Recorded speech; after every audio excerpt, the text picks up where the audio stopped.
خواہش کرتا ہوں وہ آئے اور ہم کو بتائیں کہ ہم کو آج کی رات کیا کرنا ہے اور کس انداز میں کرنا ہے۔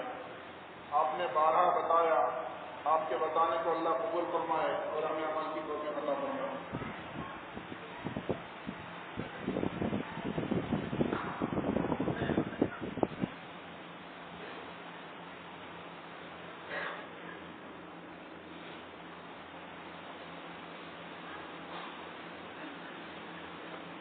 قریب نے تھوڑا پیچھے ہی رہنا، ادھر جگہ کم پڑے نا، تھوڑا پیچھے۔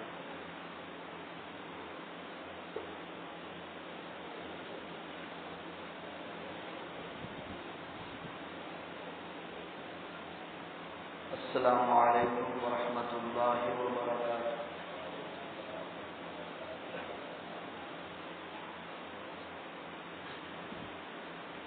عام طور پر تقریر کے شروع میں سلام کرنے کی عادت نہیں ہے میری، لیکن آج کا سلام خصوصی سلام ہے آپ حضرات کی خدمت میں،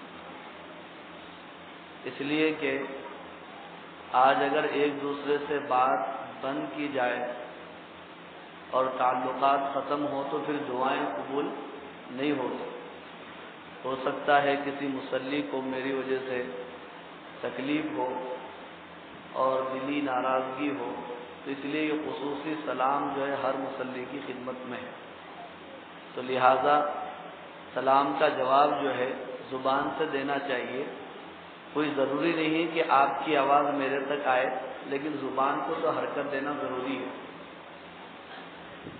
کبھی ایسا ہوتا ہے راستے میں ملاقات ہوتی ہے تو ہم سلام کرتے ہیں السلام علیکم، اشارے سے ہم نکل جاتے ہیں، تو سلام کا اشارہ کر دینا اور زبان سے سلام کا جواب نہیں دینا یہ سنت کے خلاف ہے۔ آدمی کتنی بھی دور رہنے دو، اشارہ بھی کرنا ہے اور زبان سے بھی جو ہے بولنا ہے، چاہے سلام کرنے والے تک ہماری آواز نہ پہنچے۔ اس لیے میں اور ایک مرتبہ آپ حضرات کی خدمت میں سلام کرتا ہوں، السلام علیکم ورحمۃ اللہ وبرکاتہ۔ جزاک اللہ خیر۔ دوسری بات یہ ہے کہ ابھی آپ عبادت کی نیت سے 3 مرتبہ آہستہ سے درود شریف جو ہے پڑھیں۔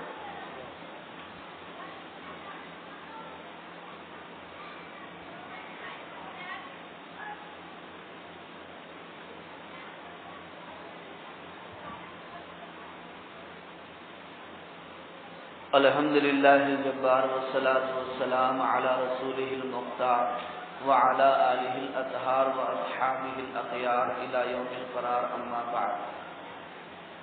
قال اللہ تبارک وتعالی فی القرآن المجید والفرقان الحمید، اعوذ باللہ من الشیطان الرجیم، بسم اللہ الرحمن الرحیم، انا انزلناہ فی لیلۃ القدر وما ادراک ما لیلۃ القدر، لیلۃ القدر خیر من الف شہر، تنزل الملائکۃ والروح فیہا بإذن ربہم من کل امر، سلام ہی حتی مطلع الفجر۔ صدق اللہ العلی العظیم۔ وقال رسول اللہ صلی اللہ علیہ وسلم، من صام رمضان ایمانا واحتسابا غفر له ما تقدم من ذنبه ومن قام لیلۃ القدر ایمانا واحتسابا غفر له ما تقدم من ذنبه۔ وقال رسول اللہ صلی اللہ علیہ وسلم، تحروا لیلۃ القدر فی العشر الاواخر من رمضان، او کما قال علیہ الصلاۃ والسلام۔ میرے واجب الاحترام بزرگوں اور عزیز نوجوان دوستوں، بھائیوں، اللہ رب العالمین کا فضل و کرم اور احسان ہے کہ اللہ تعالیٰ نے ہمیں اس رمضان سے اس رمضان تک زندہ رکھا اور اس رمضان کے مبارک روزے رکھنے کی توفیق عطا فرمائی، جبکہ گرمی شباب پر تھی، آسمان شرارے برسا رہا تھا اور زمین شعلے اگل رہی تھی، لیکن اس کے باوجود الحمدللہ اللہ تعالیٰ نے روزے رکھنے کی ہمیں ہمت بھی دی اور قوت اور توفیق بھی عطا فرمائی۔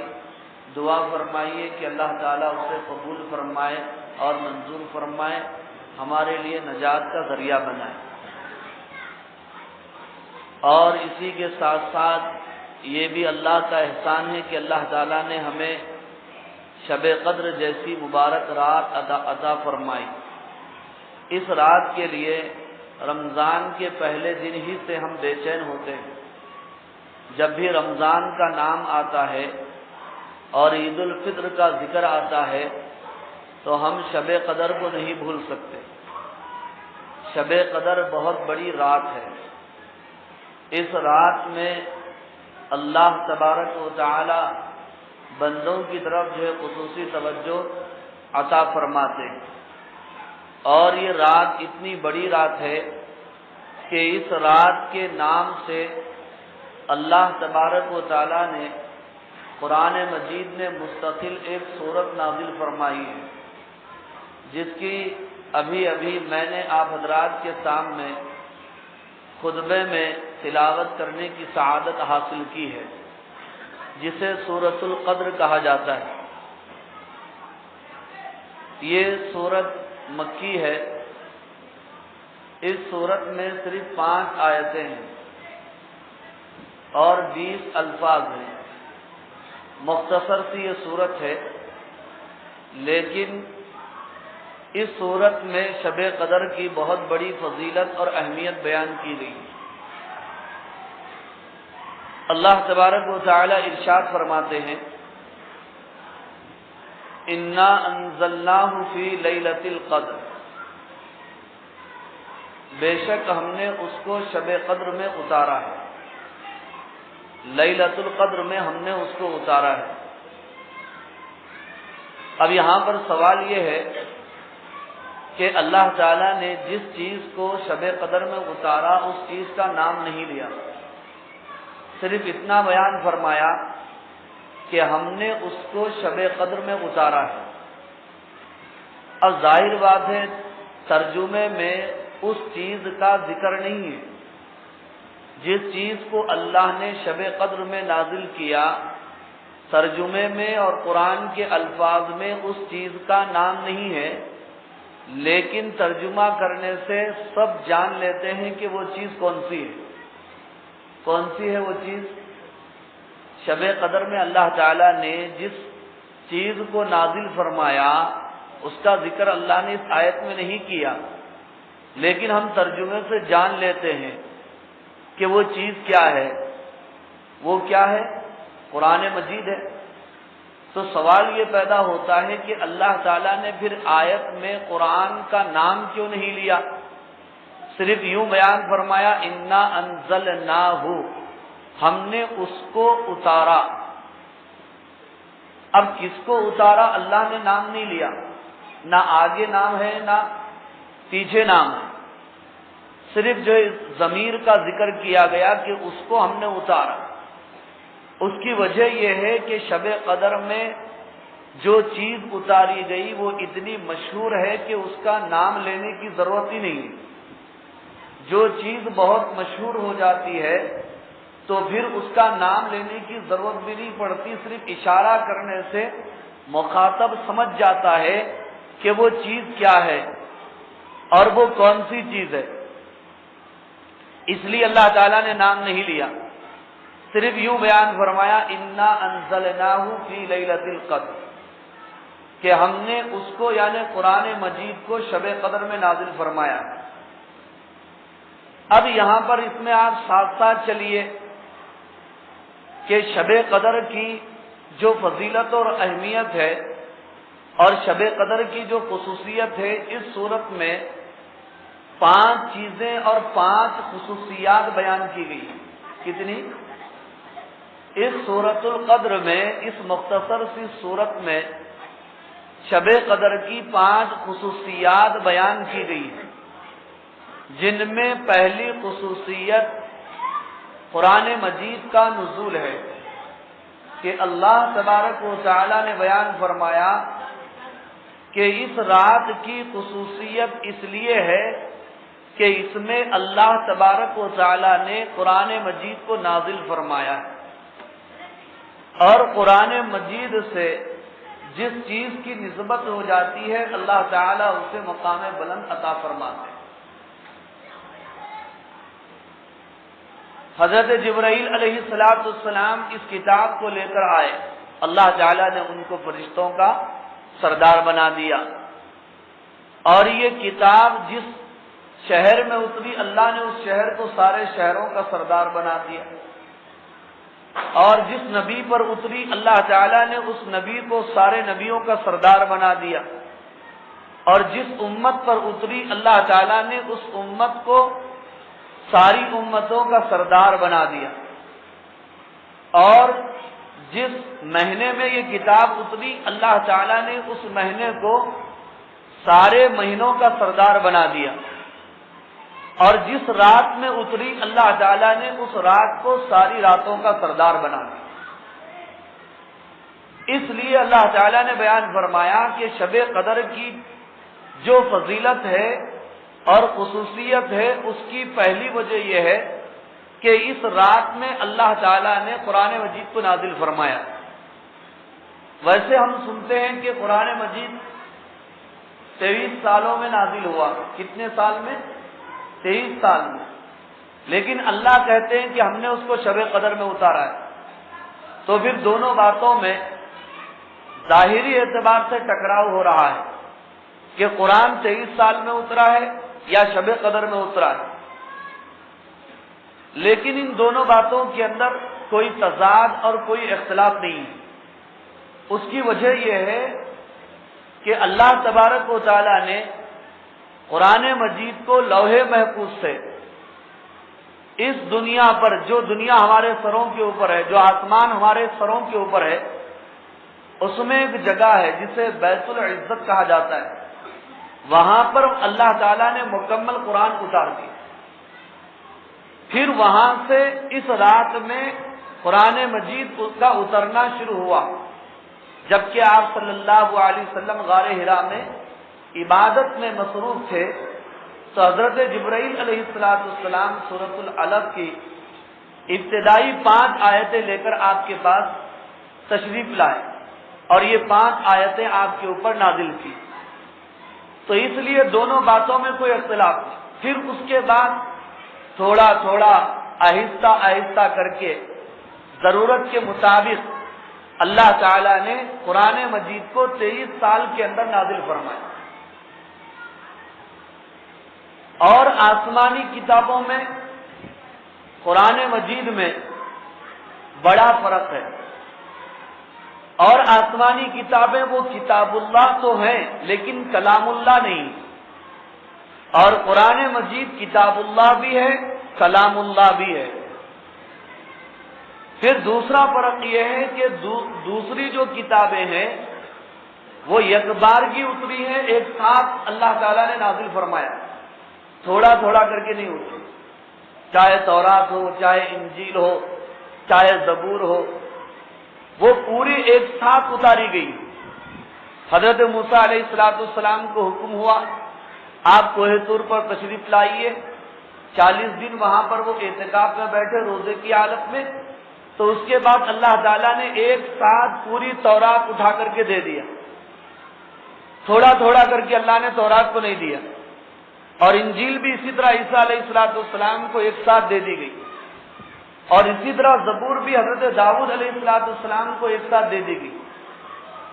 مگر قرآن مجید وہ واحد آسمانی کتاب ہے جو ایک ساتھ ہمارے نبی اور پیغمبر کو نہیں دی گئی، بلکہ ضرورت کے حساب سے آہستہ آہستہ کر کے یومن فیومن اور وقفن فوقفن آپ صلی اللہ علیہ وسلم کو کتاب دی گئی 23 برس میں، 23 سال کے اندر۔ لیکن بڑے تعجب کی بات ہے کہ جو کتابیں ایک ساتھ جمع ہو کے آئی وہ آخر میں بکھر گئی، اور قرآن بکھر کے آیا لیکن آخر میں سمٹ گیا اور ایک جگہ جمع ہو گیا۔ اس لیے کہ ان کتابوں کی حفاظت کی ذمہ داری اللہ تعالیٰ نے نہیں لی تھی، بلکہ اس قوم کے علماء پر ڈال دی تھی، اور قرآن مجید کی حفاظت کی ذمہ داری اللہ تعالیٰ نے خود لی ہے۔ انا نحن نزلنا الذکر وانا لہ لحافظون، کہ ہم نے قرآن کو نازل کیا ہے اور یقیناً ہم ہی قرآن مجید کی حفاظت کریں۔ اور اللہ تعالیٰ کیسی حفاظت کر رہے ہیں؟ 1400 سال کے عرصے میں قرآن مجید کے سورتوں کو، قرآن مجید کی آیتوں کو، قرآن مجید کے پاروں کو تو چھوڑیے، جملوں کو تو چھوڑیے، الفاظ کو تو چھوڑیے، ایک حرکت بھی زیر اور زبر ادھر سے ادھر نہیں ہوا۔ اور اللہ تعالیٰ نے ایسی حفاظت کی ہے کہ پوری دنیا میں جتنی کتابیں ہیں، قرآن مجید جتنے ہیں، سب کو اگر جلا دیا جائے تو پھر بھی قرآن مجید میں رائی کے برابر فرق نہیں آ سکتا، اس لیے کہ اللہ تعالیٰ نے اس کی حفاظت کے لیے چھوٹے بچوں کے سینوں کو منتخب کر لیا ہے اور چن لیا ہے۔ اور وہ بچے قرآن مجید کی ایسی حفاظت کرتے ہیں کہ بڑا سا بڑا عالم اور مفتی بھی جب قرآن مجید کی تلاوت کرتا ہے اور اس کے اندر غلطی کرتا ہے تو یہ چھوٹے معصوم بچے اس کو پکڑ لیتے ہیں اور اس کی اصلاح کر دیتے ہیں۔ یہ قرآن مجید کا اعجاز ہے، یہ قرآن مجید کا کمال ہے، یہ قرآن مجید کی جو ہے برکت ہے، اور یہ قرآن مجید کی جو ہے قوت اور طاقت ہے کہ اس کے اندر جو ذرہ برابر جو ہے ادھر سے ادھر نہیں ہو سکتا۔ ایسی سچی کتاب، لاریب کتاب، بے عیب کتاب اللہ تعالیٰ نے کون سی رات میں نازل فرمائی اور کون سی رات میں اتارا؟ آپ بھی بولو بھی کچھ، اوپر سے بچے جو ہے کچھ بول رہے ہیں اور آپ خاموش بیٹھے ہوئے ہیں۔ آپ سمجھ رہے ہیں کہ جو مصعب جو بیٹھ کے سکون سے، میں پہلے بھی ہمارے کچھ نوجوانوں سے گزارش کیا تھا کہ خاص طور پر وہ چھوٹے بچوں کو جو ہے بھائی خاموش بٹھائیں۔ آپ میں سے کوئی آواز شاید نہیں سن رہا ہوں گا میرے مائک کی آواز کی وجہ سے، تو پھر بھی آپ میں سے میں کچھ لوگوں سے گزارش کرتا ہوں کہ وہ اوپر جائیں، خاموش بٹھائیں۔ کچھ نوجوان جو اعتکاف کے اندر ہے وہ اوپر نہیں جا سکتے، جو اعتکاف میں نہیں ہے وہ اٹھ جائیں، اور خاص طور پر جو ہے اپنے کمیٹی کے ذمہ داروں سے گزارش کر رہا ہوں کہ بچوں کو تھوڑا خاموش بٹھائیں، ورنہ ایسی جو بات اور گفتگو نہیں ہو سکتی، ورنہ جو ہے بات ختم کر دیں گے، خواہ مخواہ مجھے بھی تکلیف اور آپ کو بھی جو ہے تکلیف، کیونکہ یکسوئی سے بات جو سننے نہیں آتا۔ یا بچوں کو جو ہے باہر کر دیں آپ کچھ دیر کے لیے۔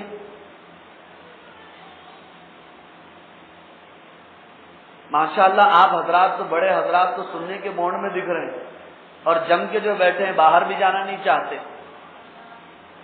اللہ تعالیٰ آپ حضرات کو جزائے خیر عطا فرمائے۔ بہرحال میں یہ عرض کر رہا تھا کہ اس چھوٹی سی سورت میں شب قدر کی 5 خصوصیتیں بیان کی گئی۔ پہلی خصوصیت یہ بیان کی گئی کہ اللہ تعالیٰ نے شب قدر میں قرآن مجید کو اتارا ہے۔ اب اس سے بڑی کوئی بات نہیں ہو سکتی،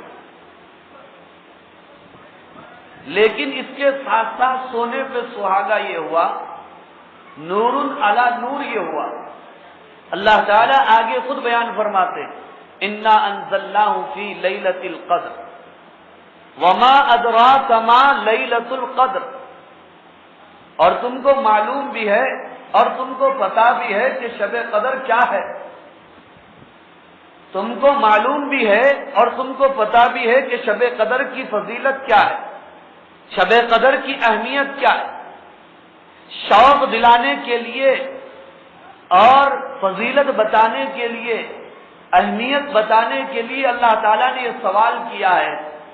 ہم سے سوال کر رہے ہیں اللہ تعالیٰ، آپ سے سوال کر رہے ہیں اور آپ سے پوچھ رہے ہیں کہ اے کلمہ پڑھنے والے، اے اللہ پر ایمان کا دعویٰ کرنے والے اور رسول اللہ صلی اللہ علیہ وسلم سے محبت اور عشق کا دم بھرنے والے، وما ادراک ما لیلۃ القدر، تم کو معلوم بھی ہے کہ شب قدر کی اہمیت کیا ہے، شب قدر کی فضیلت کیا ہے۔ اب اس کے بعد اللہ تبارک و تعالیٰ نے شب قدر کی دوسری خصوصیت اور دوسری فضیلت و اہمیت کو بیان فرمایا۔ اب دوسری فضیلت آپ اپنے ذہن میں رکھیے.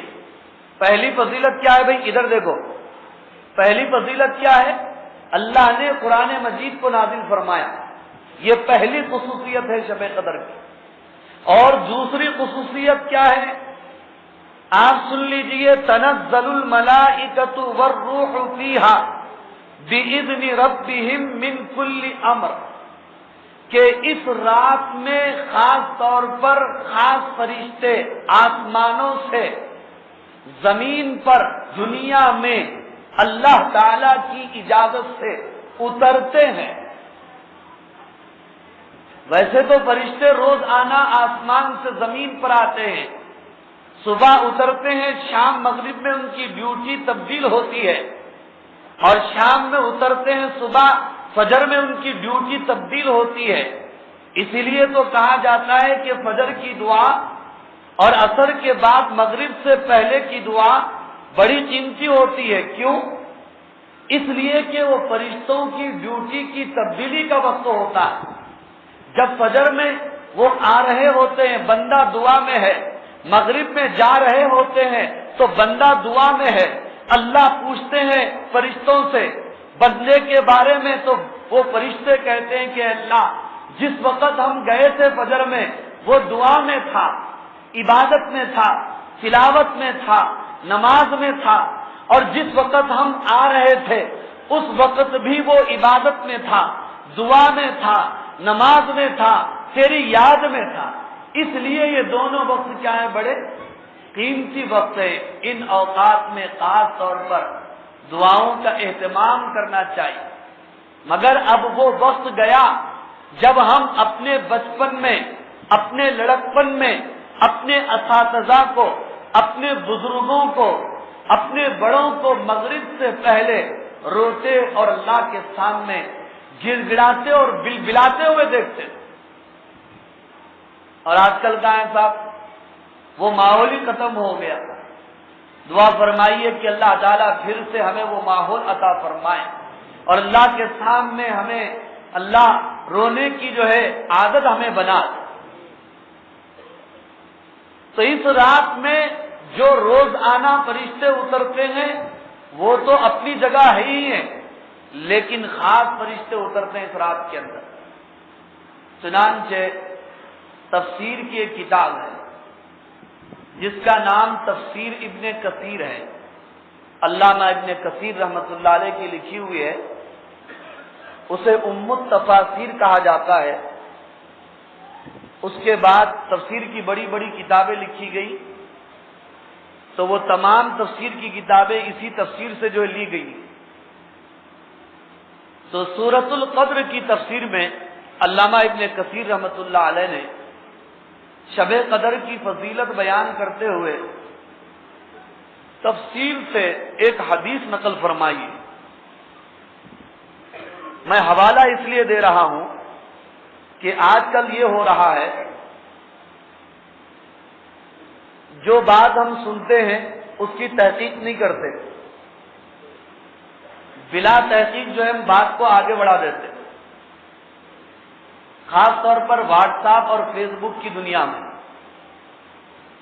جب بھی کوئی نیوز آئی، کوئی میسج آیا، کوئی پیام اور پیغام آیا، بغیر تحقیق کے ہم اس کو آگے کر دیتے. کسی کے بارے میں غیبت کی گئی، ہم نے تحقیق نہیں کیا، آگے کر دیا. کوئی حدیث آئی، ہم نے تحقیق نہیں کیا، اس کو آگے کر دیا. اب تو جو کچھ ہو رہا ہے واٹس ایپ پہ ہو رہا ہے. سلام بھی واٹس ایپ پہ، رستے میں ملے تو سلام نہیں کر رہے، مگر بعد میں جا کے واٹس ایپ پہ سلام بھیج رہے، السلام علیکم مفتی صاحب بول. حالانکہ میں دیکھا میرے سامنے سے ہی گئے.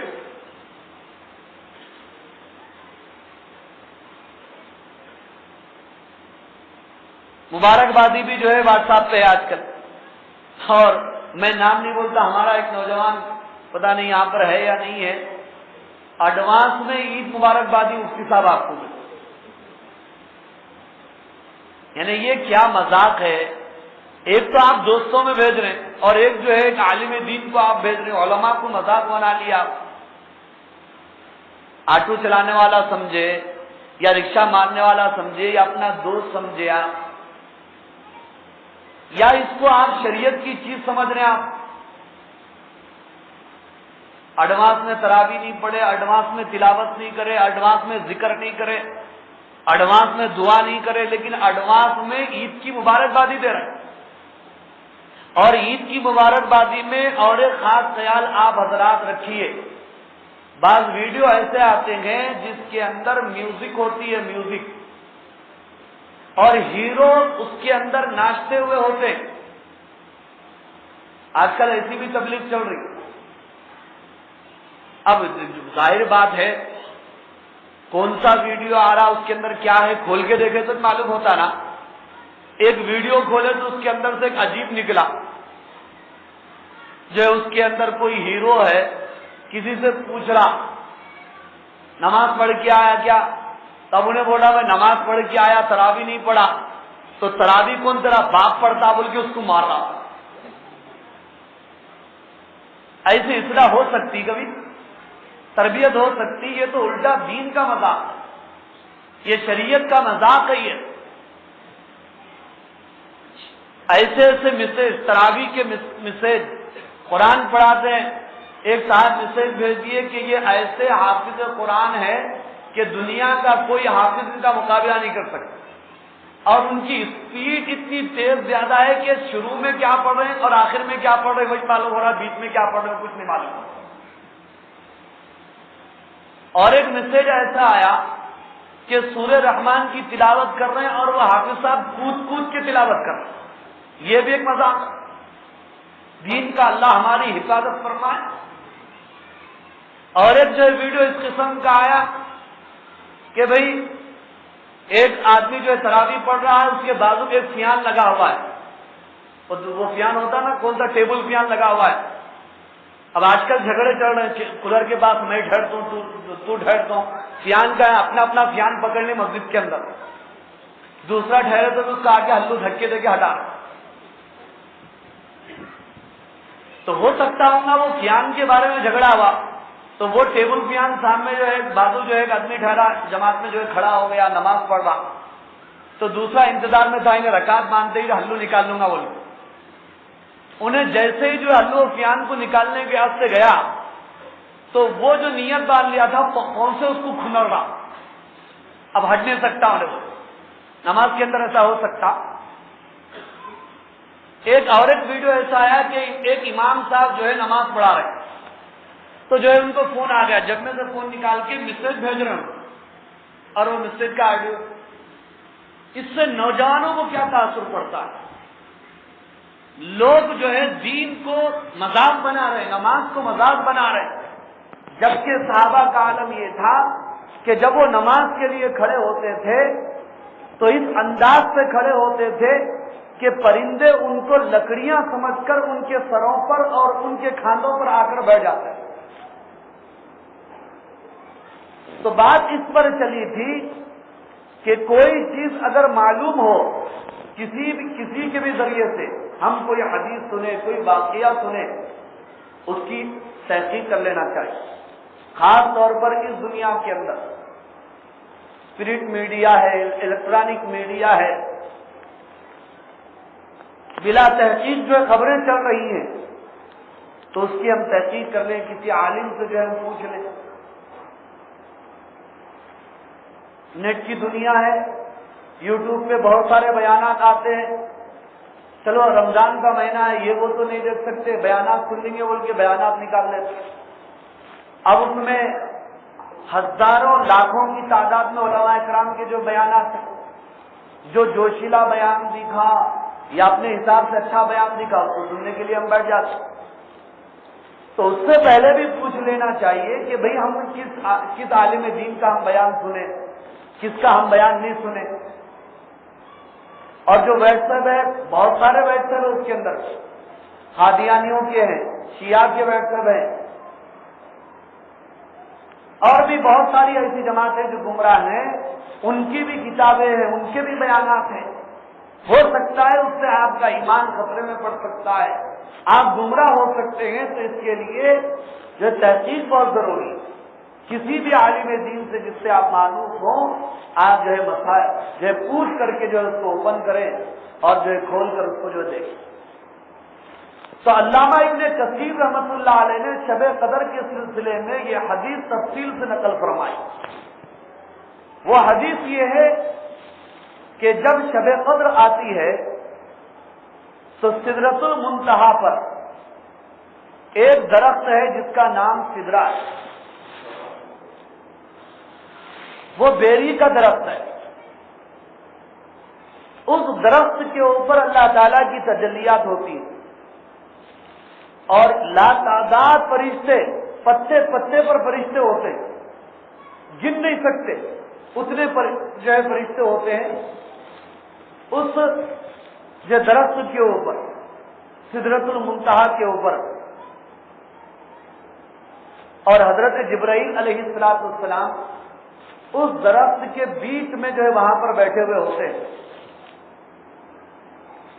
اور جب شب قدر آتی ہے تو فرشتے خود اللہ تعالیٰ سے اجازت لیتے ہیں کہ ہم دنیا میں زمین پر جانا چاہتے ہیں۔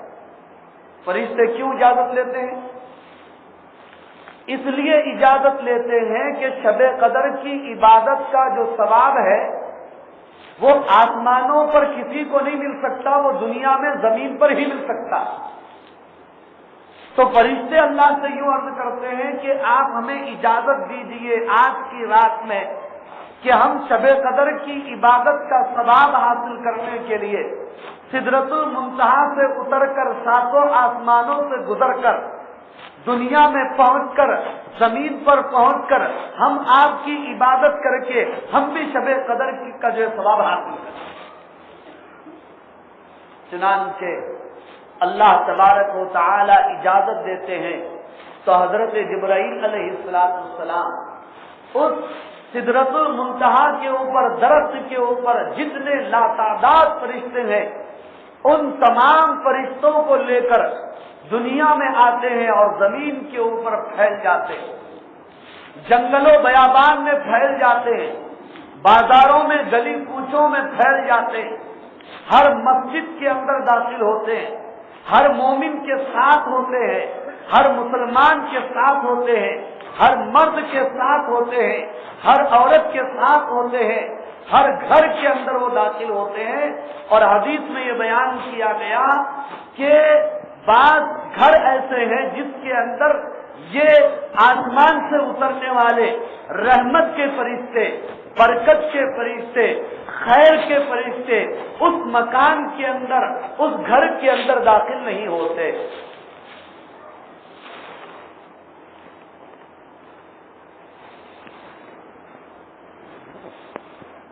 وہ گھر کون سا ہے؟ وہ گھر وہ ہے جس کے اندر کتا ہو۔ اس لیے کتوں کو بھی نہیں پالنا چاہیے، حفاظت کے لیے وہ الگ ہے۔ کتا خریدنے سے پہلے کسی عالم اور مفتی سے پوچھ لینا بھی چاہیے، خود کے مفتی خود نہیں بننا۔ یہ تو انگریزوں کی تہذیب اور کلچر ہے، جہاں کتا ہوتا ہے وہاں رحمت کے فرشتے نہیں آتے۔ کون سے فرشتے نہیں آتے؟ رحمت کے فرشتے نہیں آتے، ورنہ موت کا فرشتہ تو سب جگہ پہنچ جاتا، چاہے تم کتے رکھو بلیاں رکھو۔ ایک صاحب ہمیشہ کتا ساتھ میں لے کے پھرتے تھے، لوگ بولے کیوں صاحب؟ تو وہ بولنے لگے میں مرنا نہیں چاہتا، اس لیے کتے کو ساتھ میں رکھ رہا ہوں۔ تو لوگوں نے کہا وہ کیسے؟ تو اس نے کہا کہ بھئی جہاں کتا ہوتا ہے وہاں فرشتے نہیں آتے۔ تو لوگوں نے کہا کہ صاحب وہ رحمت کے فرشتے نہیں آتے، ورنہ موت کا فرشتہ تم کتا رکھو، شیر رکھو، بلی رکھو، کون سا بھی پرندہ اور جانور رکھو، وہاں موت کا فرشتہ جو ہے پہنچ جاتا ہے۔ کل نفس ذائقۃ الموت، کل من علیہا فان۔ موت سے کسی کو مفر نہیں، موت سے کسی کو رستگاری نہیں، ہر ایک کو دنیا میں چاہے وہ جو ہے جاندار ہو اس کو جو ہے ضرور مرنا ہے۔ تو جس گھر میں کتا ہو اس میں یہ فرشتے داخل نہیں ہوتے،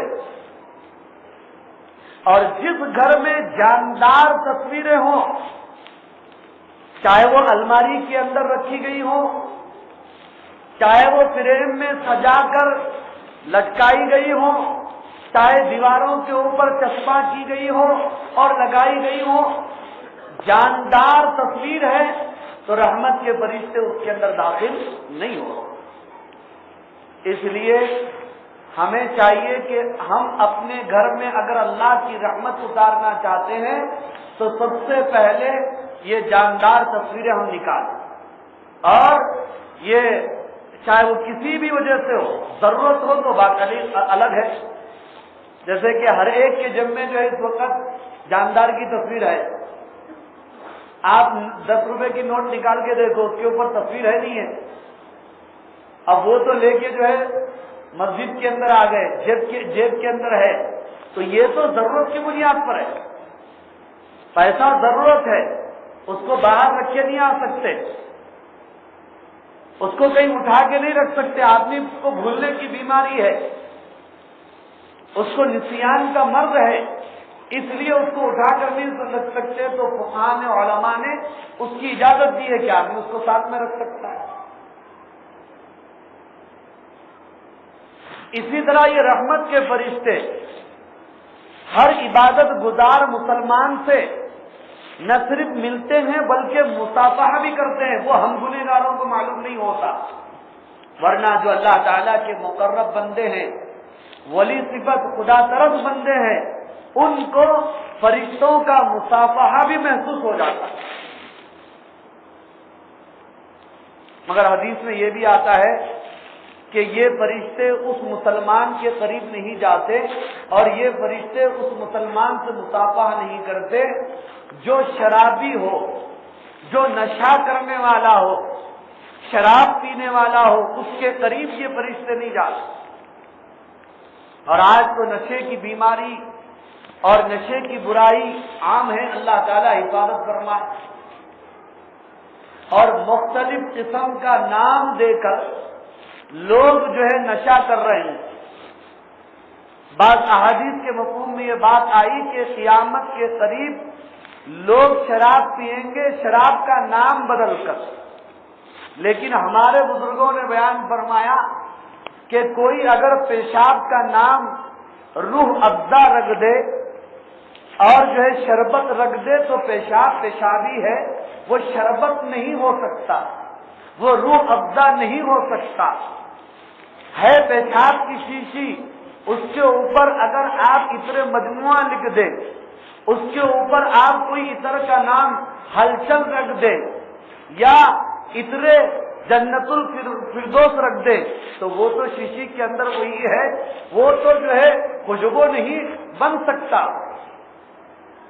کسی بھی قسم کا نشہ، انما الخمر والمیسر والانصاب والازلام رجس من عمل الشیطان، کہ ایمان والو تم سن لو، بے شک شراب اور جوا اور بت پرستی اور بتوں کے نام پر کوئی چیز چڑھانا یہ شیطان کے گندے کاموں میں سے ہے، تم ان کے قریب مت جاؤ۔ جو نشہ کرتا ہے 40 دن تک اس کی نماز جو قبول نہیں ہوتی ہے۔ آج کل نشے سے بڑھ کر بھی ایک چیز ہے، مگر ہمارے نوجوانوں کو وہ چیز سمجھ میں نہیں آ رہی، اس کو مکروہ کا نام دے کر کھا رہے ہیں، کیا ہے وہ؟ گٹکا۔ جانتے بوجھتے خودکشی ہے وہ۔ ڈاکٹروں سے آپ پوچھو، تحقیق کرو کہ وہ گٹکا کتنا زہریلا ہوتا ہے۔ سفلک سے بنایا جاتا ہے، سفلک کو مار کے۔ جو ایسڈ ہم بیت الخلا کو صاف کرنے کے لیے، طہارت خانوں کو صاف کرنے کے لیے، گھر کے صحن کو صاف کرنے کے لیے استعمال کرتے ہیں، وہ ایسڈ گٹکے کے اندر استعمال کیا جاتا ہے،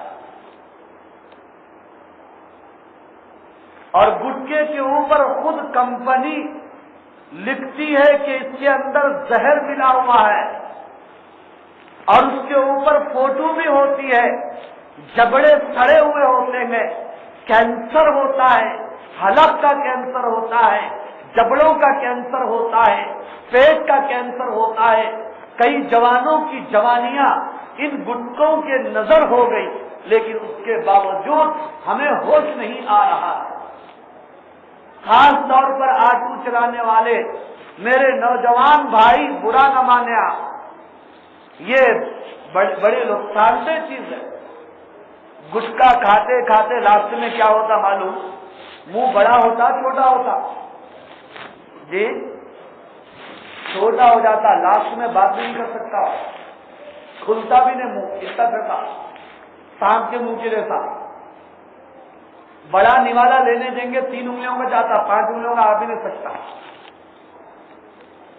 اس لیے اس سے توبہ کرو، اس کی جگہ کوئی دوسری چیز کھائیے آپ۔ اس سے پہلے میں ایک بات بولا تھا تو ہمارے نوجوان پکڑ لیے تھے، مول صاحب ایسا بولتے بولے،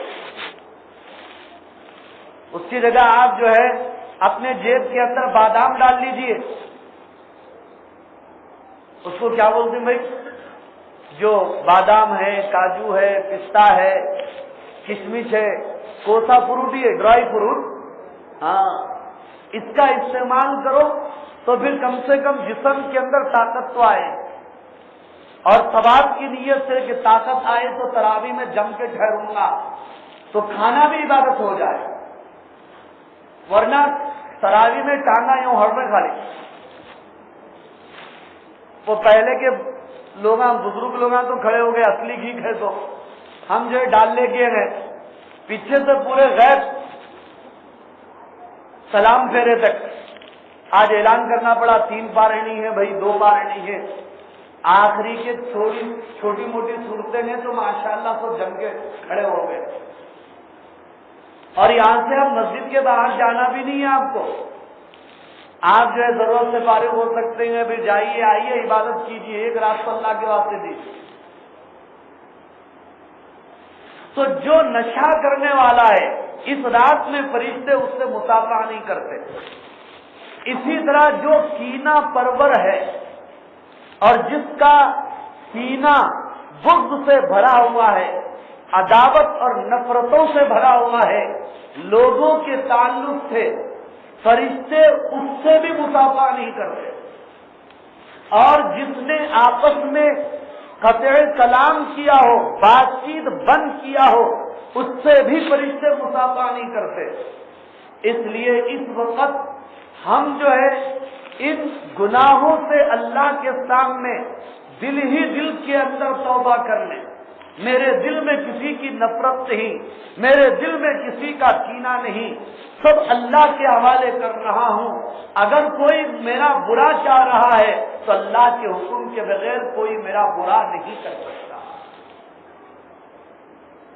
اللہ میرے محافظ ہے، اللہ میرے نگہبان ہے، اللہ میری طرف سے انتقام لینے والے۔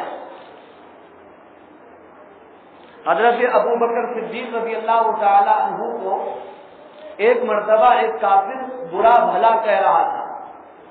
حضرت ابو بکر رضی اللہ تعالیٰ عنہ خاموش تھے اور حضور اکرم صلی اللہ علیہ وسلم مسکرا رہے تھے۔ جب صبر کا پیمانہ بھر گیا اور لبریز ہو گیا اور وہ پیمانہ چھلک گیا تو حضرت ابو بکر رضی اللہ تعالی عنہ اس کا جواب دینے لگے تو حضور اکرم صلی اللہ علیہ وسلم کی مسکراہٹ بند ہو گئی اور عاشق رسول حضرت ابو بکر صدیق رضی اللہ تعالیٰ عنہ حیران اور پریشان ہو گئے۔ یا رسول اللہ، جب وہ مجھے برا بھلا کہہ رہا تھا آپ مسکرا رہے تھے، اور جب میں اس کا جواب دے رہا ہوں اور آپ خاموش ہو گئے، تو اللہ کے رسول صلی اللہ علیہ وسلم نے کیا فرمایا؟ بزرگوں، عزیز نوجوان دوستوں، آپ نے کہا اے ابو بکر، جب تم خاموش تھے تو تمہاری طرف سے فرشتے اس کا جواب دے رہے تھے، اور جب تم نے اپنی زبان کھولی تو فرشتوں نے اپنا جواب بند کر دیا۔ ان اللہ مع الصابرین، اللہ تعالیٰ کس کے ساتھ ہے؟ صابرین کے ساتھ۔ لوگ کہتے ہیں صاحب کب تک صبر کرنا، تو اس کی موٹی مثال ہے، جب تک سر ہے اس وقت تک درد ہے، درد ہے نہیں ہے، ہم ڈاکٹروں کے پاس جاتے ہیں، ڈاکٹر صاحب سر میں درد کم نہیں ہو رہا، ہوتا بابا صبر کرو۔ کب تک صبر کرنا؟ بھائی جب تک سر ہے اس وقت تک درد ہے۔ تو زندگی پورا نام ہی صبر کا ہے، تو ہم صبر کریں گے تو اللہ تعالیٰ کی جو مدد آئے۔ اور اسی طرح اس رات میں جو ماں باپ کا نافرمان ہے اس کی بھی مغفرت نہیں ہوتی اور فرشتے اس سے بھی ناراض ہوتے۔ ماں باپ بہت بڑی چیز ہے۔ اب اس عنوان کو چھیڑنے کی ضرورت نہیں ہے، صرف اتنا کہتے ہوئے میں چلتا ہوں کہ کبھی ماں باپ کا دل مت دکھاؤ۔ دنیا میں ایک گناہ ایسا ہے جس کی سزا آخرت میں تو ملتی ہی ملتی ہے، لیکن دنیا میں بھی ضرور ملتی ہے۔ ایک بیٹا اپنے باپ کو مار رہا تھا اور مارتے مارتے گھر سے گھسیٹتا ہوا ایک کھمبے کے قریب لے آیا۔ اس وقت باپ نے کہا کہ بیٹا بس، تو بیٹا پریشان ہو گیا، کیا بات ہے کہ اب تک میں جب سے تم کو مار رہا تھا تم نے مجھ سے کچھ نہیں کہا، یہ کھمبا آتے ہی تم مجھ سے کہہ رہے ہو بس۔ تو مار کھانے والے باپ نے اپنے بیٹے سے کیا کہا آپ جانتے ہیں؟ اس مار کھانے والے بیٹے نے مارنے والے بیٹے سے یہ کہا کہ بیٹا میں بھی اپنے باپ کو گھر سے مارتا ہوا یہیں تک لایا تھا، اس کھمبے تک، اب بدلہ برابر ہو گیا، اس سے آگے تو مت چل ورنہ کل تیرے پیٹ کے اندر تیرا بیٹا پیدا ہوگا اور تجھے بھی تیرے گھر سے گھسیٹتا ہوا اس کھمبے تک لا کر تجھے چھوڑے۔ اسی لیے قرآن مجید میں اللہ نے اپنے حق کے بعد ماں باپ کا حق بیان فرمایا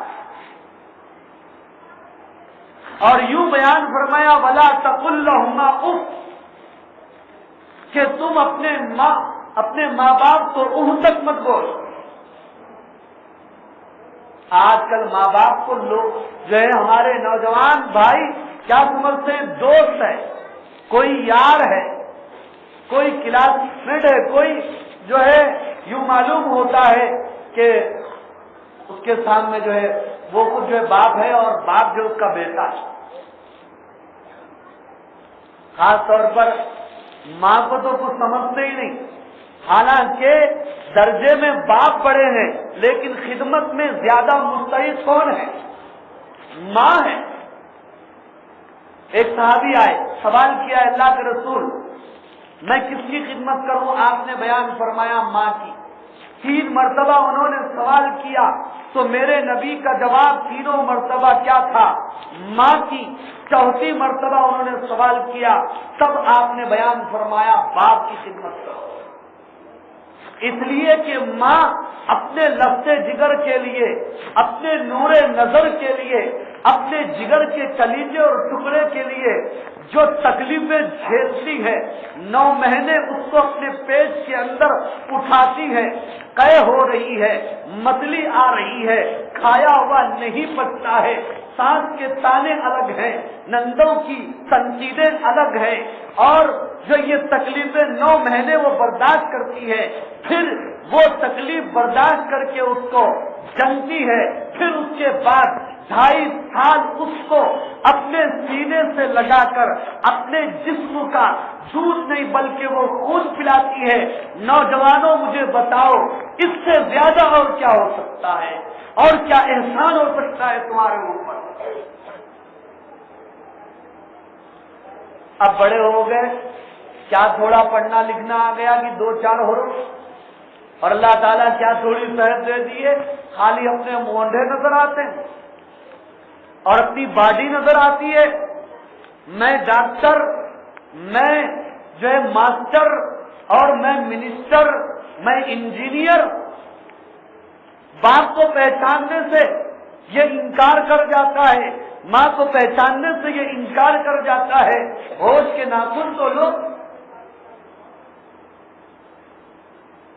ہم کتنے بھی بڑے ہو جائیں باپ سے بڑے نہیں ہو سکتے، ہم کتنے بھی بڑے ہو جائیں ماں سے بڑے ہم نہیں ہو سکتے چاہے ہمارا باپ چاہے ہماری ماں پڑھی لکھی نہ ہو. وہ سب سے بڑا جاہل ہے جو پڑھا لکھا ہو کر بھی اپنے ماں باپ کی قدر نہیں کرتا اور یوں سمجھتا ہے کہ یہ تو ان پڑھ ہے، چلو ان کی قدر کرنے کی ہمیں کیا ضرورت. گھروں کے اندر ماحول بدل رہا ہے، ماحول بگڑ رہا ہے نوجوانوں کا ماں باپ کے تعلق. اور دنیا میں ایک نیکی ایسی ہے، یہ بھی سن لو، جس نیکی کا بدلہ اللہ آخرت میں عطا فرماتے ہیں اور دنیا میں بھی ضرور عطا فرماتے ہیں، اور وہ ہے ماں باپ کی خدمت. باپ کو جنت کے دروازوں میں سے بیچ کا دروازہ کہا گیا، کنارے کا بھی نہیں، سائڈ کا بھی دروازہ نہیں.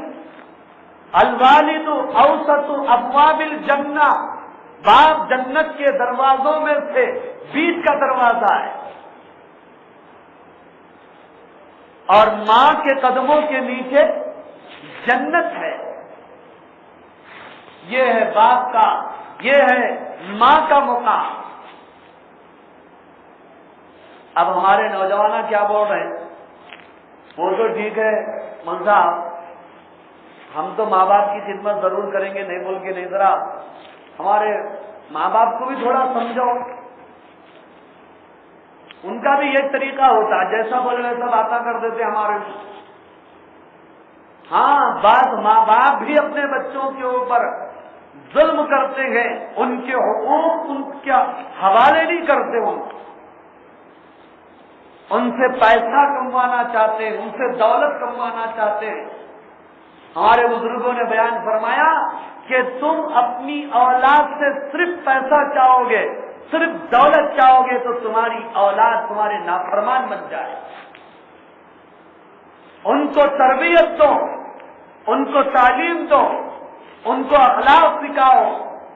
ان سے یہ کہو کہ ہمارے رٹوں میں بازوؤں میں جب تک طاقت ہے ہم کما کر کے کھائیں گے، تمہاری دولت کی ضرورت نہیں، وہ تمہیں مبارک ہو، لیکن تم اللہ کے دین کے خدمت گزار بن جاؤ، دین کے داعی بن جاؤ، دین کے فکر کرنے والے تم بن جاؤ، ہمارے لیے تم آخرت کا ذخیرہ بن جاؤ، ہمارے لیے تم ہمیشہ کے لیے ایصال ثواب بن جاؤ. سبق دو طرف سے بھی پڑھنا نا بھائی، ایک ہی سبق ہے کیا؟ اولاد کے بھی حق ہیں باپ کے اوپر، ماں کے اوپر. ان کو تربیت ہی نہیں دیتے تو بڑے ہو کر کے وہ کیسے ماں باپ کی جو قدر کرے. ایک بچہ چوری کے جرم میں پکڑا گیا، اس کو پھانسی کی جو ہے سزا دی گئی. جس وقت اس کو پھانسی کی سزا دی جا رہی تھی، اس کی آخری خواہش پوچھی گئی تو اس نے یہ کہا کہ میری آخری خواہش یہ ہے کہ میں اپنی ماں سے علیحدگی میں، تنہائی میں کچھ بات کرنا چاہتا ہوں. اس کو اجازت ملی، وہ اپنی ماں کو تنہائی میں لے گیا اور ماں سے کہا کہ اپنا کان میرے منہ کے قریب لا. تو ماں اپنا کان اس کے منہ کے قریب لے گئی تو اس نے فوراً ماں کے کان کاٹ دیے اور اس کے ٹکڑے ٹکڑے کر دیے اپنے دانتوں سے. دنیا تانے مارنے لگی، دنیا کہنے لگی یہ کتنا بڑا ظالم ہے، یہ چور تو چور تھا ہی تھا، لیکن جاتے ہوئے اپنی ماں کو سزا دے کے جا رہا ہے. آخر کیا؟ بزرگوں اور عزیز دوستوں، اس تختہ دار پر چڑھنے والے چور نے دنیا سے کیا کہا، لوگوں سے کیا کہا؟ اس نے یہ کہا کہ میں اپنی ماں کے کان اس لیے کاٹ رہا ہوں، میں بچپن میں جب اسکول میں اپنے دوستوں کی چیزوں کو چرا چرا کے لاتا تھا تو یہ میری ماں چھپا چھپا کے رکھتی تھی اور میری پیٹھ تھپ تھپاتی تھی، شاباش میرا شیر، شاباش میرا لال کہتی تھی. جس کی وجہ سے میری ہمت بڑھتی گئی، حوصلہ بڑھتا گیا، یہاں تک کہ میں چھوٹی چیزوں سے بڑی بڑی چیزیں چوری کرنے لگا اور وہ اپنی ماں کے پاس لا کر دینے لگا۔ اس نے مجھ کو آج تک منع نہیں کیا، اگر بچپن میں یہ مجھے منع کر دیتی، ٹوک دیتی، میری تربیت کر دیتی تو آج یہ نوبت نہیں آتی۔ یہ میری ماں کی عدم تربیت کا نتیجہ ہے، اس لیے میں اپنی ماں کے کان کاٹ رہا ہوں تاکہ دنیا کی ہر ماں کو یہ سبق مل جائے، ہر باپ کو یہ سبق مل جائے۔ تو بہرحال بزرگوں اور عزیز دوستوں، اس رات میں ماں باپ کا جو نافرمان ہے اس کی بھی مغفرت نہیں ہو، فرشتے اس سے مسافہ نہیں ہو، تو پھر ہمیں کیا کرنا چاہیے؟ فوراً جو ہے دل میں دعا کرنے کہ یا اللہ آج سے میں اپنی ماں کی خدمت کروں گا اور باپ کی عزت کروں گا انشاءاللہ۔ انشاءاللہ بولو بھائی۔ اور جن کے ماں باپ گزر گئے وہ اپنے ماں باپ کے لیے آج کی رات مغفرت کی دعا کریں۔ یہ ماں باپ کا جو ہے حق، تو اس طرح فرشتے آ کر کے پورے جنگل، بیابان، گلی کوچوں کے اندر جو ہے بھر جاتے، سب سے جو مسافہ کرتے، اور اتنی کثیر تعداد کے اندر وہ آتے ہیں کہ تفسیر کی اس کتاب کے اندر بیان کیا گیا ہے سل رکھنے کے برابر بھی جگہ نہیں ہوتی۔ اور ویسے بھی فرشتوں کی عادت ہے کہ جہاں دین کی بات ہو رہی ہو فرشتے ڈھانپ لیتے ہیں، اور جب کوئی علم دین حاصل کرنے کے لیے جا رہا ہو اس کے پیروں کے نیچے فرشتے اپنے مبارک پر بچھا دیتے ہیں۔ تو آج کی رات تو فرشتے آئے ہوئے، اسی لیے اس رات کا نام کیا ہے؟ شب قدر۔ شب کے معنی رات کے آتے ہیں اور قدر کے معنی، قدر کے تین معنی، ایک معنی تنگی کے آتے ہیں، اور آپ سوچنے میں پڑ گئے کہ رات اتنی بڑی ہے اور اس کے ایک معنی قدر کے معنی تنگی کے آ رہے ہیں، آخر کیا وجہ ہے؟ اس کی وجہ علماء نے یہ بیان فرمائی کہ اس رات میں اتنے زیادہ فرشتے آتے ہیں کہ دنیا کے اندر جگہ تنگ ہو جاتی ہے، اس لیے اس رات کا نام کیا پڑا؟ شب قدر، تنگی کی رات۔ اور اس رات کے دوسرے معنی ہیں عظمت اور شرف کے، عزت کے۔ اس کی وجہ یہ ہے کہ اس رات میں جو بھی اللہ تعالیٰ کی عبادت کرتا ہے، جو مسلمان مرد ہو چاہے وہ عورت ہو، اس کی قدر اور اس کی عزت بڑھ جاتی ہے، اس لیے اس رات کو کیا کہا جاتا ہے؟ شب قدر کہا جاتا ہے۔ اور شب قدر کے ایک تیسرے معنی بھی ہے، وہ کیا ہے؟ تقدیر کے آتے، قسمت کے آتے۔ اس رات میں اللہ تبارک و تعالی کائنات کی تقدیر، ہر چیز کی قسمت، ہم انسانوں کی تقدیر خصوصاً ذمہ دار فرشتوں کے حوالے کر دیتے۔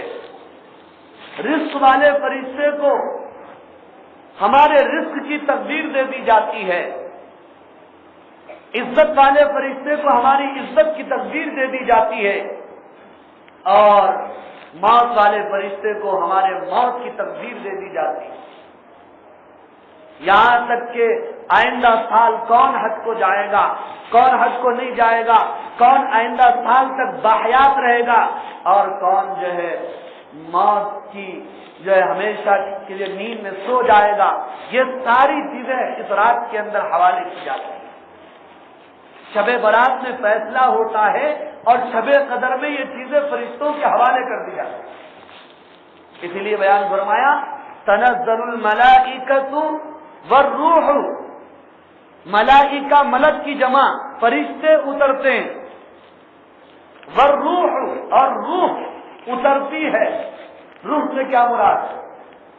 روح سے مراد بعض مفسرین نے بیان فرمایا اللہ تعالیٰ کی ایک غیر مرئی مخلوق ہے۔ بعض مفسرین نے بیان فرمایا ایک خاص فرشتہ ہے جبرائیل علیہ السلام کے سوا، لیکن اکثر مفسرین نے بیان فرمایا کہ روح سے مراد حضرت جبرائیل علیہ السلام ہی ہیں، وہ تمام فرشتوں کے ساتھ اس رات کے اندر جو اترتے ہیں اور سب سے مصافحہ کرتے ہیں، اور اس کے بعد راتوں رات وہ واپس بھی جاتے ہیں۔ اب اگلی بات آپ سنیے، تفسیر ابن کثیر کے حوالے۔ پہلے آسمان پر جب وہ پہنچتے ہیں تو حضرت جبرائیل علیہ السلام کے کئی سو پر ہیں، اور ایک پر اتنا بڑا ہے وہ ایک پر پھیلا دے تو پوری دنیا کے اوپر وہ پر چھا جائے، ایسے دو پر وہ پھیلاتے۔ کتنے پر بھائی؟ دو پر وہ پھیلاتے، اور وہ دو ایسے پر ہوتے ہیں کہ ان پروں کو وہ اس سے پہلے کبھی نہیں کھولتے، اور خاص طور پر اس رات میں وہ دونوں پروں کو جو ہے کھول دیتے۔ وہ جیسے ہی اپنے پروں کو کھول دیتے ہیں تو پورے فرشتے زمین کے اور آسمان کے حضرت جبرائیل علیہ السلام کے آس پاس جمع ہو جاتے ہیں، اور وہاں پر سوال ہوتا ہے، وہاں پر جواب ہوتا ہے، فرشتے آپس میں پوچھتے ہیں، فرشتے آپس میں بولتے ہیں۔ کیا بولتے ہیں؟ کہ ہم فلاں فلاں سے جو مل کے آئے ہیں، فلاں ذکر میں تھا، فلاں ابن فلاں دعاؤں میں تھا، فلاں ابن فلاں نماز پڑھ رہا تھا، فلاں ابن فلاں ذکر کر رہا تھا، فلاں ابن فلاں خدمت کر رہا تھا۔ تو فرشتے، آسمان کے سارے فرشتے کہتے ہیں کہ اللہ اس کی مغفرت فرمائے۔ کیا بولتے ہیں فرشتے؟ ارے بولو بھائی، مغفرت فرما، نام لے کے۔ اب اگر سمجھو اس رات کے اندر کوئی باہر نکل کے چورستے میں جا کے کھڑا ہو کے منتخا مار رہا تو فرشتے کیا بولتے ہیں؟ فلاں جگہ وہاں ٹھہر کے منتخا مار رہا تھا۔ ہاں؟ اور اس رات میں کوئی غیبت کر رہا تھا تو تب کیا؟ اللہ ہماری حفاظت فرمائے۔ کہتے ہیں کہ فلاں ابن فلاں تو دوسروں کی غیبت کر رہا تھا۔ یہاں تک کہ فرشتے یہ کہتے ہیں کہ ایک بندہ جو گزشتہ سال رمضان میں صحیح تھا، عبادت کیا تھا، شب قدر میں عبادت کیا تھا، اور اس سال وہ بدعت کے اندر مبتلا ہے، پھر یہ ذکر بھی آتا ہے کہ فلاں بندہ گزشتہ سال بدعت میں اور برائیوں میں تھا، اس سال وہ سدھر کے آیا ہے شب قدر میں۔ تو فرشتے کہتے ہیں کہ گزشتہ سال کا جو بندہ بگڑا ہوا، نہیں سدھرا ہوا، آج کی رات بگڑ گیا، اللہ تعالیٰ اس کی مغفرت نہ کرے، اور جو گزشتہ بگڑا ہوا تھا آج کی رات سدھر گیا، اللہ اس کی مغفرت فرمائے۔ پھر یہ پورے فرشتے مل کر دوسرے آسمان پر جاتے ہیں، وہاں پر بھی یہی مکالمہ ہوتا ہے، تیسرے آسمان پر جاتے ہیں، وہاں پر بھی یہی مکالمہ ہوتا ہے، یہاں تک کہ ساتوں آسمانوں کے اوپر سدرۃ المنتہا کے پاس جاتے ہیں، وہاں پر بھی پورے فرشتے عرش کو اٹھانے والے، پھر ہمارا تذکرہ چلتا ہے کہ عبادت ہو رہی تھی، فلاں ابن فلاں دعا کر رہا تھا، فلاں ابن فلاں رو رہا تھا، فلاں ابن فلاں تہجد پڑھ رہا تھا، تو فرشتے کہتے ہیں کہ سب کی اللہ مغفرت کرے۔ اور آخر میں جبرائیل علیہ السلام اللہ تعالیٰ سے ملتے ہیں، اللہ تعالیٰ ان سے پوچھتے ہیں، تو پھر ہمارا ایک ایک کا نام لے کر کے جو ہے جبرائیل علیہ السلام جو بتاتے ہیں، اللہ تعالیٰ کہتے ہیں کہ فرشتوں تم گواہ رہو، میں نے اپنے ان بندوں کی مغفرت کر دی۔ یہ وہ رات کیسی رات ہے؟ تفسیر ابن کثیر ہی کے حوالے سے اس کے 5ویں جلد میں سورۃ القدر کی تفسیر میں آپ پڑھو، ایک روایت میں بیان کیا گیا اس رات میں صرف 3 مرتبہ اخلاص کے ساتھ جو لا الہ الا اللہ پڑھتا ہے، کیا پڑھتا ہے بھائی؟ جو صرف لا الہ الا اللہ پڑھتا ہے اس رات کے اندر، پہلے لا الہ الا اللہ پر اس کی مغفرت کر دی جاتی ہے، دوسرے لا الہ الا اللہ پر اس کو جہنم سے آزاد کر دیا جاتا ہے، اور تیسرے لا الہ الا اللہ پر اس کو جنت میں داخل کر دیا. یہ ایسی رات اب چھوڑ کے بھاگ سکتے ہیں؟ اتنا بڑا آفر چھوڑ کے کوئی جا سکتا ہے؟ خالی 3 روپے کا آفر زندگی بھر لائف. جیو والا اگر بول دیے لائن میں جگہ نہیں ملتی، جیو کی سم جو نکلی تھی 4 مہینے کے بعد جا کے ہمارے کو ملی. دنیا کے آفر ہم کو سمجھ میں آتے ہیں، لیکن دنیا بنانے والا ہم گنہگاروں کو آفر دے رہا ہے کہ تم تھوڑی دیر کے لیے یہاں پر بیٹھ کر اللہ اللہ کیا کرو، میں تمہاری مغفرت کر دوں.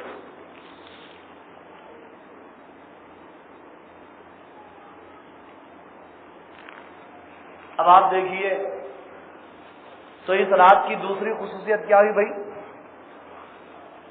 تقریر اگر غور سے سن رہے ہیں تو پورے باتیں یاد رہتے ہیں. اس رات کی کل کتنی خصوصیات ہیں؟ 5 ہیں. 5 میں سے ایک خصوصیت کیا ہے؟ یہ قرآن شریف اس رات میں نازل ہوا ہے. دوسری خصوصیت کیا ہے؟ فرشتے اترتے ہیں. ماشاءاللہ 2 خصوصیت یاد ہو گیا. تنزل الملائکۃ والروح فیہا بإذن ربہم من کل امر. ہر امر خیر کو لے کر آتے ہیں، تقدیر کے کاموں کو لے کر آتے ہیں. اور دوسری خصوصیت ہو گئی اس کے اندر. اور اسی طرح اسی آیت میں تیسری خصوصیت بھی بیان ہو گئی، من کل امر. ہر امر خیر یعنی تقدیر جو تقسیم ہوتی ہے اس رات کے اندر، یہ کون سی خصوصیت ہوگی؟ تیسری خصوصیت ہوگی. اور چوتھی خصوصیت کیا ہے؟ چوتھی خصوصیت آگے بیان کی گئی، سلام. اس رات میں اللہ تعالی کی طرف سے مغرب سے لے کر کے صبح تک سلامتی برستی رہتی ہے، رحمت برستی رہتی ہے. کب سے؟ مغرب سے ہی. جس وقت ہم کیا کرتے ہیں؟ روزہ افطار کرنے کے لیے ہم بیٹھتے ہیں. افطار کی دعا تو یاد ہوں گی ماشاءاللہ. اللہم لک صمت وبک آمنت وعلیک توکلت وعلی رزقک افطرت. سب کو یاد ہے، مگر افطار کرنے کے بعد کی دعا کس کو یاد ہے؟ وہ اپنا کام نہیں ہے، خالی ہے عالم دو لڈو کھا لو. ذهب الظمأ وابتلت العروق وثبت الاجر انشاءاللہ. پیاس گئی اور اپڑیاں سیراب ہو گئی اور اب ثواب انشاءاللہ مل کر رہے گا. یہ پڑھے ہم اب آپ بتائیے تو ہم پڑھیں گے کیسا؟ اب بتا دی تو انشاءاللہ پڑھے گی. چھوٹی سی دعا ہے، ذهب الظمأ وابتلت العروق وثبت الاجر انشاءاللہ تعالی. اتنی پیاری جو دعا ہے. تو یہ سلامتی کب سے ہوتی ہے؟ جی مغرب سے ہوتی ہے. تو شب قدر کب سے شروع ہوتی ہے؟ مغرب سے شروع ہوگی. لیکن ہم لوگ کب سے بناتے ہیں؟ اب ابھی شب قدر ہمارے نزدیک نہیں شروع ہوئی. اب مول صاحب کا بیان ہوگا، باہر جائیں گے، تھوڑی دیر ٹہلیں گے، چائے پئیں گے، جانے والے ادھر ہی دیں گے، تھوڑے لوگ آ کے شب قدر کی بات کر کے جائیں گے. نہیں، مغرب ہی سے ہم ہر عمل شب قدر کی نیت سے کریں. کون سی نیت؟ دعا کر رہے ہیں کیا شب قدر ہے، تھوڑی زیادہ دعا کر لیں. نماز پڑھ رہے ہیں، تھوڑی لمبی صورتیں پڑھ لیں اور بھی سنتیں پڑھ لیں. تراویح میں ٹھہرے ہوئے روزانہ ایسا ویسا ٹھہرتے تھے، ادھر ادھر ٹہلتے تھے، ادھر ادھر جھولتے تھے. آج تھوڑی نیت کرنے کے نہیں صاحب آج کیا ہے؟ شب قدر ہے. تھوڑی سی توجہ دے دیں تو یہ شب قدر ہی کی عبادت چل رہی ہے. تو صبح سے لے کر مغرب سے لے کر کے صبح تک شب قدر رہتی ہے. پوری رات شب قدر ہوتی ہے اور پوری رات اللہ کی رحمت برستی رہتی ہے، بارش کی بوندوں کی طرح. اور اللہ تعالیٰ سمائے دنیا پر آ جاتے ہیں، آواز لگاتے ہیں کوئی گنہگار ہے آ جائے، میں معاف کروں گا، ہے کوئی بیمار میں صحت دوں گا، ہے کوئی تنگ دست میں اس کو کشادگی عطا کروں گا۔ وہ جبرائیل علیہ السلام تو صبح تک جو ہے اب چلے گئے، سمجھو پورے پراں لگا کے ٹھہر جاتے ہوں، 2 پراں۔ اس لیے حدیث میں آتا ہے شب قدر کی نشانی یہ ہے، اس رات میں نہ سردی ہوتی ہے، اس رات میں نہ گرمی ہوتی ہے، اور اس کی جب صبح ہوتی ہے تو سورج جو نکلتا ہے اس کی شعاعیں نہیں ہوتی، یعنی اس کی روشنی تیز نہیں ہوتی، اس لیے کہ جبرائیل علیہ السلام سورج کی طرف اپنے پر لگائے ہوئے ہیں اور فرشتوں کا نور پھیلا ہوا ہے، جن کے نور کے سامنے سورج کی روشنی بھی پھیکی پڑ جاتی ہے۔ یہ شب قدر کی نشانی ہے، لیکن یہاں کو معلوم ہوتی یہ تو اللہ والوں کا کام ہے، مگر صبح ہوگی تو دیکھو ایک دوسرے کو بول رہے تھے رات میں میرے کو محسوس ہوا شب قدر تھی، میں روشنی بھی دیکھ لیا، ایسے کہ پیران پیر عبد القادر جیلانی رحمۃ اللہ علیہ اور جنید وقت بغدادی ہیں، وہ کس کا کام؟ اللہ والوں کا کام ہے۔ ہمارا کام کیا ہے؟ ہمارا کام عبادت کرنا ہے۔ ایک آخری بات کہہ کر 4 باتیں میں کہہ چکا ہوں، 5ویں بات نہیں کہوں گا، اس لیے نہیں کہوں گا کہ وہ آپ کا کام ہے تحقیق کرنا۔ کیوں بولتا ہوں مول صاحب بہت بٹھا لیا بھائی آج اپنا بورڈ چل جاتا، مطلب اپن بھی ایک چیز نکالنے کے واسطے کتنے پاپڑ بیلنا پڑتا، کہاں سے لانا پڑتا، اس کی تحقیق میں گئے تو علم کی قدر معلوم ہوتی نہیں ہوتی۔ اسی لیے تو قرآن میں پہلا حکم آیا علم حاصل کرو، اقرأ باسم ربک الذی خلق خلق الانسان من علق۔ آدمی علم کی وجہ سے گمراہ نہیں ہو سکتا، بلا علم کے آدمی کتنا بھی بھاگیں گا، کہاں جا کے کس گڑھے کے اندر وہ گر سکتا ہے اور جو ہے گمراہی کا شکار ہو سکتا ہے، کہاں نہیں جا سکتا۔ پیران پیر عبد القادر جیلانی رحمۃ اللہ علیہ کے واقعات میں لکھا ہوا ہے کہ بیٹھے ہوئے تھے، آسمان کے اوپر ایک روشنی نمودار ہوئی، پھر اس کے بعد آواز آئی، اے عبد القادر ہم نے تم کو آزما لیا، اب تم بہت آگے پہنچ چکے ہو، اس لیے ہم نے تمہارے اوپر سے نماز کو معاف کر دیا۔ تو انہوں نے کیا کہا؟ لا حول ولا قوت الا باللہ۔ تو پھر آواز آئی، پیران پیر نے یہ کہا کہ وہ دشمن نماز تو نبی سے بھی معاف نہیں ہوئی، مجھ سے کیسے معاف ہو سکتی؟ تو اس کے بعد آواز آئی کہ اس طرح ہم نے 70 ولیوں کو گمراہ کر دیا، تم اپنے علم کی وجہ سے بچے۔ تو پیران پیر نے جواب دیا میں اپنے علم کی وجہ سے نہیں بچا، اللہ کے فضل سے بچا۔ تو یہ بھی کب ہوا؟ جب ان کو صحیح علم تھا، صحیح تربیت تھی، اللہ کی صحیح معرفت تھی، ورنہ کوئی دوسرا ہوتا تو صاحب اپنے کو تو سب معاف ہو گیا۔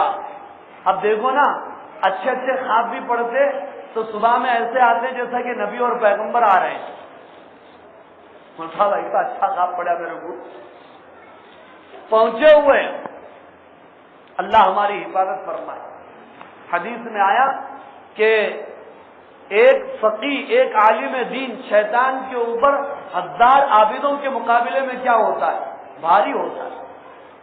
اس لیے بزرگوں اور عزیز دوستوں ہمیں اہل علم کی بھی قدر کرنی چاہیے۔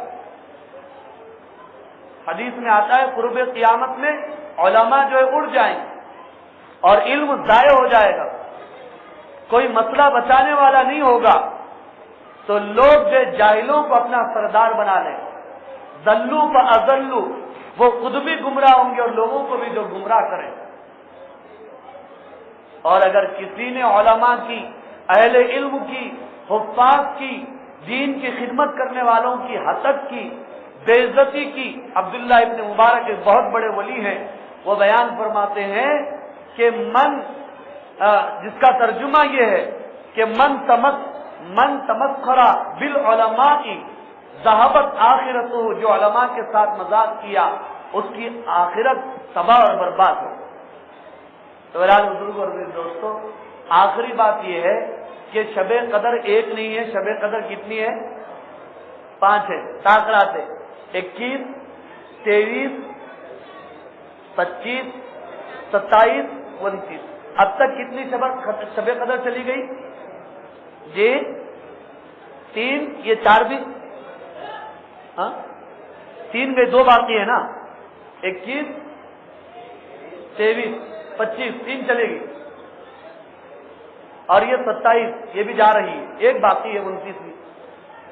تو جس طرح اس رات میں پورے لوگ آئے اسی طرح تمام راتوں میں عبادتوں کا اہتمام کرنا ہے، تمام راتوں میں کرنا ہے.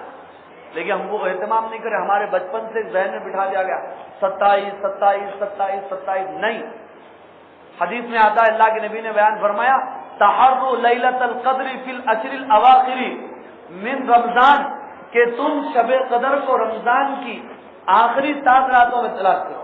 کون سی راتوں میں؟ 7 راتوں. اور 7 راتیں 21 ہے، 23 ہے، 25 ہے. یہ 3 راتیں.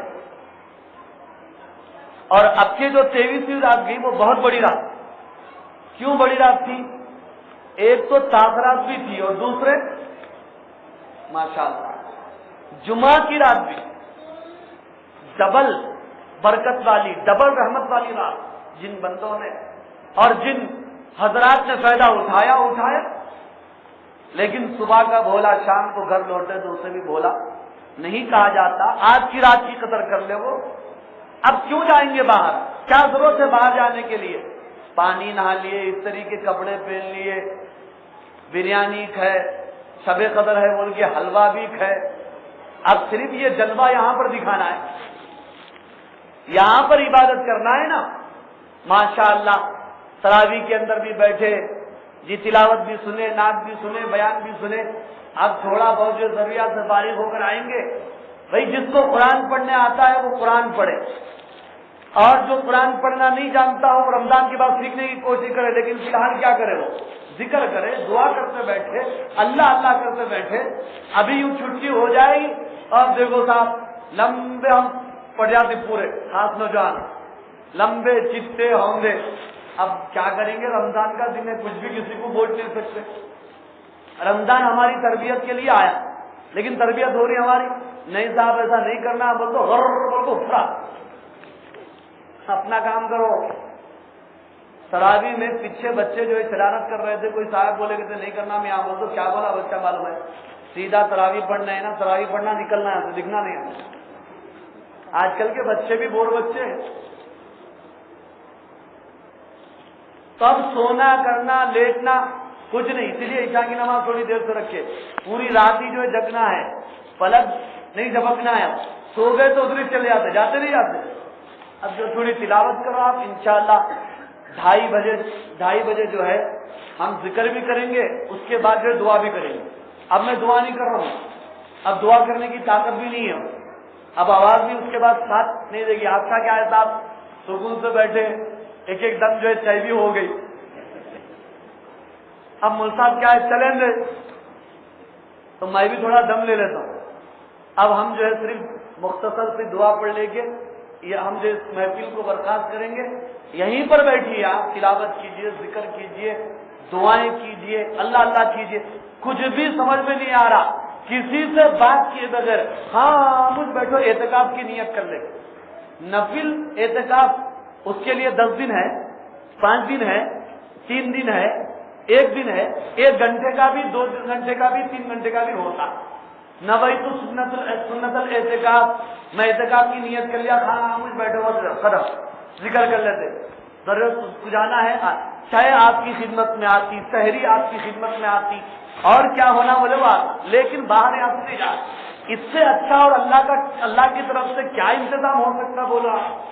کیسا اللہ مہربان ہے، کیسا انتظام کر رہا ہے. اور ہم کتنے نادان ہیں، بھاگ رہے بھاگ. مغرب پڑے بھاگے، فجر پڑے بھاگے، سلام پھیر کے دیکھو ایک نہیں دیکھتا، پورے پیٹا دکھا. خالی یہاں سے نکلے تک سنت ادا ہوتی نہیں ہوتی. پورے بھاگ رہے، مندا بھاگے. کہاں جا رہے صاحب؟ کام ہی نہیں. گھر میں جا کے گیما کھیل لیتے بیٹھتے، گھر میں جا کے ٹی وی دیکھے تو بیٹھتے. کیا ہو رہا؟ چاند دکھا نہیں دکھا.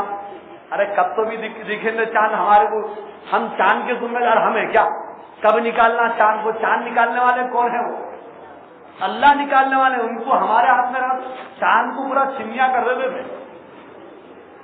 ٹیلر بولتے تھے آج نہیں, 1 دن لیٹ 2 دن لیٹ کر دیں گے. بولتے ہمارے ہاتھ میں نہیں ہے, وہ اوپر والے کے ہاتھ میں. آج سے جو ہے گیج لگا رہے نہیں, وہ 29 کا ہوا تھا, یہ 30 کا پکا ہوتا, جمعہ کو عید نہیں ہوتی, ہفتے کو ہوتی. ایک جنا بولتا نہیں 29 کے بھی تو ہو سکتے ہیں, 35 سال پہلے ہوئے تھے, جمعہ کو عید پکی ہے, ڈبل عید. تو ذکر کر لیتے بیٹھو نا بھائی, یہ سب ہم کو کیا ضرورت ہے؟ ہم رویت ہلال کمیٹی کی ذمہ دار ہیں کیا؟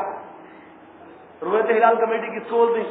چاند کمیٹی جو حیدرآباد کے اندر ہے, ہم ذمہ دار ہیں کیا اس کے؟ وہ ذمہ دار ہیں, وہ جو فکر کریں گے. تو اس لیے اب باہر جانے کا ماحول نہیں. ایک ایسی مثال شانتی نگر کی اس مسجد فردوس کے اندر اب قائم ہونا چاہیے جو دوسروں کے لیے عبرت ہو, کہ ایک آدمی بھی مسجد سے باہر نہیں گیا تھا بھائی, ورنہ ہر مسجد میں کیا ہو رہا, بیان ہوا, لمبی دعا ہوگی, نکل گئے, ختم ہو گئی. 10 دن میں تراویح پڑھ لی, ہماری تراویح ہو گئی, اب تمہاری ہوئی نہیں ہوئی, جاؤ. ارے تراویح نہیں ہوئی بھائی, قرآن مکمل ہوئی. وہ تراویح کب ہوتی؟ چاند دکھا تو تراویح. ابھی تو یہ جو بچے کچھ اوقات ہے اس کو قیمتی سمجھ کر کے ہم سب گزاریں گے نا بھائی انشاءاللہ. اللہ تعالیٰ ہمیں کہنے سننے سے زیادہ عمل کی توفیق عطا فرمائے.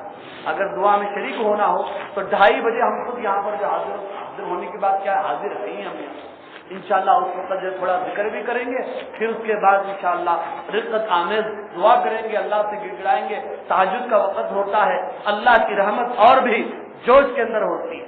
وآخر دعوانا ان الحمدللہ رب العالمین. اس کی ضرورت سے فارغ ہو کر کے باہر مت جائیں.